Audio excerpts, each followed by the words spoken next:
सदियों से है पुरानी, ये है यक्षिणी की कहानी।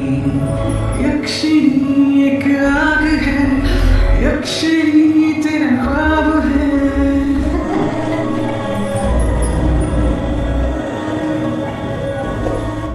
एक आदमी की डरावनी आवाज सुनाई देती है। तारा नहीं, साया, मौत का साया। जैसे ही वर्चस्विनी की आवाज सुनती है, उसके पैर डर के मारे थर थर कांपने लग जाते हैं। उसके दिमाग में वहां से भागने का ख्याल अभी आया ही था कि उसके आसपास ढेर सारा धुआं जमा होने लग जाता है। वर्चस्विनी अपने हाथों से उस धुएं को अपने पास से हटाते हुए कहती है, ये धुआं कैसा फैल रहा है? जैसे ही उस धुएं की महक वर्चस्विनी की नाक में पड़ती है, वर्चस्विनी का सिर घूमने लग जाता है और वो धड़ाम से फर्श पर गिरते हुए बेहोश हो जाती है। वर्चस्विनी के फर्श पर गिरते ही काले साए की हंसी ग्रेवयार्ड कोठी के अंदर गूंजने लग जाती है। कुछ देर बाद जब वर्चस्विनी अपनी आंखें खोलती है तो अपने आप को बंधा हुआ पाती है। वर्चस्विनी के हाथ पैर काली रस्सी से बंधे हुए थे। वो रस्सी दिखने में ऐसी लग रही थी जैसे उस रस्सी को काले धुएं से बनाया गया हो, जिनमें अभी भी गोल गोल मूवमेंट हो रहा था। वो वर्चस्विनी के हाथ में घूमे जा रही थी, पर उनकी पकड़ इतनी मजबूत थी कि वर्चस्विनी अपने हाथ नहीं छुड़ा पा रही थी। वर्चस्विनी खड़ी हुई थी, उसके हाथ पैर दोनों बंधे हुए थे। कमरे के अंदर अंधेरा नहीं था। पीली रोशनी जैसे लालटेन और मशाल में से निकलती है, वही पीली रोशनी पूरे कमरे के अंदर फैली हुई थी। वर्चस्विनी जिस कमरे के अंदर मौजूद थी, जब उस कमरे के आसपास अपनी नजरें घुमाती है तो उसे वो कमरा जाना पहचाना लगता है। उसे ऐसा लगता है जैसे उस कमरे के अंदर वो कई बार तारा के साथ आ चुकी थी। वर्चस्विनी अपने आसपास देखते हुए कहती है, ये तो रूम नंबर 666 है, वही कमरा जिसमें यक्षिणी को कैद किया गया था। पर इस कमरे में तो बहुत सारी किताबें जमी हुई थी रैकों पर, वो किताबें कहाँ गई? और उस काले साए ने मुझे इस कमरे के अंदर ऐसे बांध कर क्यों रखा है? वो काला साया करना क्या चाहता है? वो है कहाँ पर? वर्चस्विनी के दिमाग में इस वक्त कई सारे सवाल घूम रहे थे। उन्हीं सब सवालों के बारे में सोचते हुए वर्चस्विनी पूरे कमरे के अंदर अपनी नजरें दौड़ाए जा रही थी। वर्चस्विनी कमरे के हर कोने में देख ही रही थी कि तभी उसकी नजर फर्श पर पड़ती है। फर्श पर नजर पड़ते ही उसे उसके कुछ सवालों का जवाब खुद ब खुद मिल जाता है। फर्श पर देखकर उसकी आंखें फटी की फटी रह जाती हैं। उसके अंदर का डर और बढ़ जाता है और डर के कारण वो कांपने लग जाती है। फर्श पर कोई और नहीं बल्कि वो काला साया मौजूद था, जो वहीं पर पालकी मारकर बैठा हुआ था। काले धुएं से आदमी के शरीर की बनावट की तरह उसका शरीर बना हुआ था, जिस कारण उसका सिर, हाथ पैर सब दिख रहे थे, लेकिन कोई चेहरा नहीं था। बस बड़ी बड़ी दो पीली खौफनाक आंखें थी। उस काले साए के सामने ही ताबूत रखा हुआ था, वही ताबूत जिसके अंदर अनुराग का शरीर रखा हुआ था। वो काला साया फर्श पर बैठे बैठे मंत्र बड़बड़ाते हुए कहता है, ओहम ह्रीम क्लीम ऐम आसुरी रक्त वास से अघोर अघोर कर्म करके अदृश्य दृश्यतरम दृश्यतरम। ओहम ह्रीम क्लीम ऐम आसुरी रक्त वास से अघोर अघोर कर्म करके अदृश्य दृश्यतरम दृश्यतरम। वो काला साया बार बार यही मंत्र दोहराया जा रहा था। जैसे ही उसका मंत्र जाप पूरा होता है, देखते ही देखते फर्श पर बड़ा सा आंख का निशान दिखाई देने लग जाता है। वो आंख का निशान इतना बड़ा था कि उसने कमरे का आधे से ज्यादा हिस्सा घेर लिया था। उस आंख के निशान को देखकर ऐसा लग रहा था जैसे वो सालों से उसी फर्श पर मौजूद हो, पर मंत्रों की शक्ति से उसे अदृश्य करके रखा गया। उस आंख के निशान के बीचों बीच जो पुतली थी वो लाल दिखाई दे रही थी। उस बड़ी सी पुतली के अंदर खून जमा हुआ था जो कि सूख गया था। उस आंख की पुतली के अंदर चटर्जी के 4 साथियों का ही खून जमा हुआ था, जिनकी उस दिन उस काले साए ने बलि दी थी, जो उनके शरीर से निकलकर आंख की पुतली में आकर ठहर गया था। अब वो खून सूख चुका था। उस आंख के निशान और खून से जमी हुई पुतली को देखकर वर्चस्विनी की रूह कांप गई थी। अब वो और ज्यादा डरने लग गई थी। वो काला साया बार बार एक नजर आंख की पुतली की तरफ मार रहा था तो दूसरी नजर खिड़की की तरफ मार रहा था, जहां से सफेद चांद दिखाई दे रहा था। चांद को बड़े बड़े काले बादलों ने घेर कर रखा हुआ था।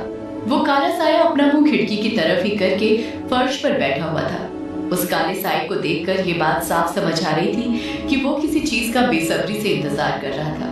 वर्चस्विनी खड़े खड़े ही अपने हाथ पैर छुड़ाने की कोशिश करने लग जाती है। कमरे के अंदर सन्नाटा छाया हुआ था, जिस कारण आहट होने लग जाती है और वो काला साया उस आहट को महसूस कर लेता है। वो काला साया अपनी नजरें ऊपर करते हुए वर्चस्विनी को घूरते हुए कहता है, तो होश आ गया वर्चू?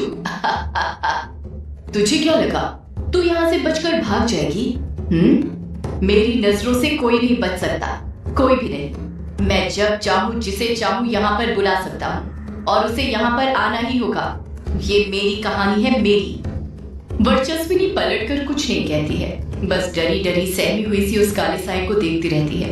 काला साया चांद की तरफ गौर से देखते हुए कहता है, अभी तो काफी वक्त है, तुझे इतनी जल्दी होश में नहीं आना चाहिए था। अभी तेरा काम नहीं है, तेरा काम तो बाद में है। जब तक क्या करें हम? वो काला साया वर्चस्विनी की तरफ वासना भरी नजरों से देखते हुए कहता है, वही करें जो एक मर्द और औरत अक्सर अकेले में करते हैं। ये बात सुनते ही वर्चस्विनी और ज्यादा डरने लग जाती है। वो अपने आप को छुड़ाने की कोशिश करने लग जाती है, पर नहीं छुड़ा पाती है। वो काला साया वर्चस्विनी के उभरे बदन को नीचे से लेकर ऊपर तक देखते हुए कहता है, तेरा बदन कितना मनमोहक है। ये तो मेरे बनाए माया जाल से भी बड़ा माया जाल है, जिसमें हर मर्द फंस जाता है। वो प्यास जो उस रात अधूरी रह गई थी तारा की वजह से, उसे आज मिटा देता हूँ, अभी मसल देता हूँ तुझे। डर के कारण वर्चस्विनी के माथे पर पसीने की बड़ी बड़ी बूंदें आने लग जाती हैं। उसका बदन पसीने से भीग जाता है। उसका पसीने से भीगा हुआ चुस्त बदन उस काले साए को अपनी तरफ और आकर्षित करने लग जाता है। वो काला साया वर्चस्विनी के पास जाते हुए कहता है, डर मत, आज हम वो काम नहीं करेंगे। आज तो मैं तुझे दूसरे काम से लेकर आया हूँ। वर्चस्विनी कुछ हिम्मत के साथ डरते हुए कहती है, कैसा काम? काला साया बात को घुमाते हुए जवाब देता है, वो काम जो सालों से अधूरा है। अगर युग न होता तो वो काम मैं पूरा ही नहीं कर पाता, पर आज उसकी बदौलत वो काम पूरा होगा। वर्चस्विनी की कुछ समझ नहीं आ रहा था कि वो काला साया किस काम की बात कर रहा था। आज रात युग की बदौलत उसका क्या काम होने वाला था। अगले ही पल वर्चस्विनी के मन में तारा का ख्याल आता है। उसे तारा की फिक्र होने लग जाती है। वर्चस्विनी को लगने लग जाता है कि अगर वो यहाँ पर है तो तारा भी यहीं पर होगी। वर्चस्विनी अपने आसपास देखते हुए कहती है, तारा, मेरी बच्ची, तारा कहाँ पर है? काला साया जवाब देता है, तारा यहाँ पर नहीं है, वो तो उनके पास है और तू मेरे पास। तुझे तारा की याद आ रही है ना? पर तू फिक्र मत कर, तारा भी बहुत जल्द हमारे पास होगी। मुझे तारा की जरूरत है और तारा को तेरी। वर्चस्विनी को याद आता है, बेहोश होने से पहले आखिरी वक्त में चैटर्जी भी उसके साथ था, जो उसके पीछे तारा का नाम पुकारते हुए भाग रहा था। वर्चस्विनी अपने आसपास चैटर्जी को ढूंढते हुए कहती है, चैटर्जी, चैटर्जी, वो कहाँ है? क्या किया तूने उसके साथ? काला साया वर्चस्विनी के साथ एक नई साजिश रचते हुए कहता है, ये खून देख रही है जमा हुआ, ये तेरे उस चैटर्जी का ही खून है। जैसे ही वर्चस्विनी ये बात सुनती है, रोने लग जाती है और रोते हुए कहती है, नहीं, ऐसा नहीं हो सकता, तुमने चैटर्जी को मार दिया। नहीं, ये नहीं हो सकता, नहीं। वो काला साया हंसते हुए कहता है, रो मत वर्चू, अभी रोने का वक्त नहीं आया है, चैटर्जी जिंदा है। रोना तो तुझे तब है जब मैं एक एक करके सबको मार दूंगा, किसी को नहीं छोड़ूंगा, सब मरने वाले हैं। उस काले साए की बात सुनकर वर्चस्विनी और डर जाती है। उसने अपनी निगाहें फर्श पर पुतली के अंदर जो खून जमा हुआ था उसी पर टिकाई हुई थी। वर्चस्विनी को लग रहा था काला साया अभी भी उससे झूठ बोल रहा है। काला साया वर्चस्विनी की आंखों में देखकर ये बात समझ जाता है और अपनी बात आगे जारी रखते हुए कहता है, डरो मत वर्चू, ये खून चैटर्जी का नहीं है, बल्कि उसके 4 साथियों का है। वही 4 साथी जो मोनिका के कातिल की तलाश में यहाँ तक आ गए थे। उन्हें क्या पता था वो मोनिका के कातिल की नहीं, बल्कि अपनी मौत की तलाश कर रहे हैं। वर्चस्विनी काले साए की बात गौर से सुनती रहती है, कुछ बोलती नहीं है। काला साया आगे कहता है, अपनी शक्तियां बढ़ाने के लिए मुझे बलि की जरूरत थी और उस दिन बलि के बकरे खुद मेरे पास चलते हुए ग्रेवयार्ड कोठी में आ गए, तो मैं क्या करता?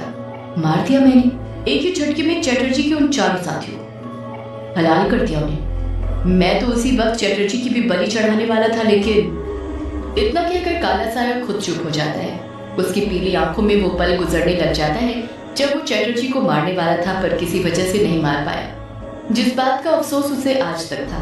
वर्चस्विनी बड़ी हिम्मत करके हिचकिचाते हुए कहती है, लेकिन क्या? वो काला साया गुस्से के साथ कहता है, मैं उसकी बलि नहीं चढ़ा पाया। वर्चस्विनी हड़बड़ाहट के साथ अगले ही पल पूछ बैठती है, बलि नहीं चढ़ा पाए, पर क्यों? काला साया और ज्यादा गुस्से के साथ बोल पड़ता है, क्योंकि वो सारा खंडित है। वर्चस्विनी मुंह बनाते हुए कहती है, खंडित है मतलब? काला साया वर्चस्विनी की आंखों में देखते हुए कहता है, तुझे चैटर्जी के बारे में नहीं पता क्या? वर्चस्विनी तुरंत पूछती है, क्या नहीं पता? जब काला साया वर्चस्विनी की आंखों में देखता है तो समझ जाता है कि उसे चटर्जी के बारे में कुछ नहीं पता है। काला साया अगले ही पल हंसते हुए कहता है, तुझे तो चटर्जी के बारे में कुछ पता ही नहीं है। कैसी पुलिस वाली है तू? एक पुलिस वाली होकर तुझे दूसरे पुलिस वाले के बारे में कुछ पता नहीं है। वो खंडित है साला। वर्चस्विनी को उस काले साये की बातें बिल्कुल समझ नहीं आ रही थी कि वो काला साया उससे क्या कह रहा था, उसे क्या समझाने की कोशिश कर रहा था। काला साया वर्चस्विनी के साथ खेलते हुए कहता है, तू कहानी सुनेगी? मुझे ना कहानी सुनने और सुनाने का बड़ा शौक है। वर्चस्विनी खामोश रहती है, पलटकर कुछ नहीं कहती है। अगले ही पल वो काला साया डरावनी आवाज में गुस्से के साथ बोल पड़ता है, मैं कुछ पूछ रहा हूँ तुझसे, बोल कहानी सुनेगी? वर्चस्विनी हकलाते हुए कहती है, कैसी कहानी? काला साया बनावटी आवाज में कहता है, चटर्जी के खंडित होने की कहानी। वर्चस्विनी और ज्यादा डर गई थी और वो डर उसकी आंखों में देखकर साफ समझ आ रहा था। जैसे जैसे वर्चस्विनी डरती जा रही थी, काले साये की हंसी बढ़ती जा रही थी। उसे देखकर साफ समझ आ रहा था कि उस काले साये को वर्चस्विनी को डराने में बहुत मजा आ रहा था। काला साया फिर वर्चस्विनी से पूछता है, जानना चाहती है चटर्जी खंडित कैसे हुआ? उसके खंडित होने की कहानी क्या है? वर्चस्विनी कहती कुछ नहीं, बस डरते हुए हाँ में अपना सिर हिला देती है। काला साया वर्चस्विनी की आंखों में देखते हुए कहता है, तू ये तो जानती है कि चटर्जी जात से बंगाली है, लेकिन क्या तू ये जानती है कि चटर्जी का जन्म कहाँ पर हुआ था? वर्चस्विनी खामोश रहती है, पर उसकी खामोशी ने काले साये को उसके सवाल का जवाब दे दिया था। वर्चस्विनी नहीं जानती थी कि चटर्जी का जन्म कहाँ हुआ था। काला साया अपनी बात आगे जारी रखते हुए कहता है, चटर्जी बंगाली है और तू तो जानती है कुछ बंगाली असम में भी बसे हैं, और चटर्जी का जन्म भी असम के ही एक गांव में हुआ था। जानती है कौन सा गांव? वर्चस्विनी धीरे से पूछती है, कौन सा गांव? काला साया फुसफुसाते हुए कहता है, मायूंग गांव। वर्चस्विनी जैसे ही काले साये के मुंह से मायूंग गांव का नाम सुनती है, उसकी रूह कांप जाती है, उसके रोंगटे खड़े हो जाते हैं। उतना डर उसे तब नहीं लगा था जब उसने काले साये को देखा था, जितना डर उसे ये जानकर हो रहा था कि चटर्जी का जन्म मायूंग गांव में हुआ था। मायूंग गांव गुवाहाटी से 40 किलोमीटर दूर है, जो कि ब्रह्मपुत्र नदी पर बसा हुआ है। कहते हैं कि संपूर्ण भारत में काले जादू का विस्तार इसी गांव से हुआ था। काले जादू का जन्म इसी गांव से माना जाता है। प्राचीन काल में इस गांव को काले जादू की धुरी के नाम से जाना जाता था। वर्चस्विनी डरते हुए हकलाते हुए कहती है, ये तो वही गांव है जहां पर एक बार मैं एक केस के सिलसिले में गई थी। अब ये गांव जादूगरों तांत्रिकों की बस्ती है, जहां हर घर में हर कोई काले जादू के बारे में जानता है। सिर्फ जानता नहीं बल्कि मानता है, करता है। काला साया हंसते हुए कहता है, हाँ वर्जू, मैं उसी मायूंग गांव की बात कर रहा हूँ, जिसे पौराणिक काल में मायांग कहते थे। वही मायांग जहां से घटोत्कच ने कई जादुई शक्तियां हासिल करी थी। तब जाकर उसने महाभारत की लड़ाई में हिस्सा लिया था। इसी मायूंग गांव में चटर्जी का जन्म हुआ है। जिस तरह मायूंग शब्द संस्कृत के माया शब्द से बना है, जिसका मतलब होता है भ्रम, उसी तरह चटर्जी ने तुम सबको भी एक भ्रम में रखा हुआ है। वर्चस्विनी काले साये को एकटक से देखते हुए पूछती है, कैसा भ्रम? तुम किस भ्रम की बात कर रहे हो? काला साया हंसते रहता है, कुछ जवाब नहीं देता है। वर्चस्विनी फिर पूछती है, बोलो कैसा भ्रम? सदियों से है पुरानी ये है यक्षिणी की कहानी।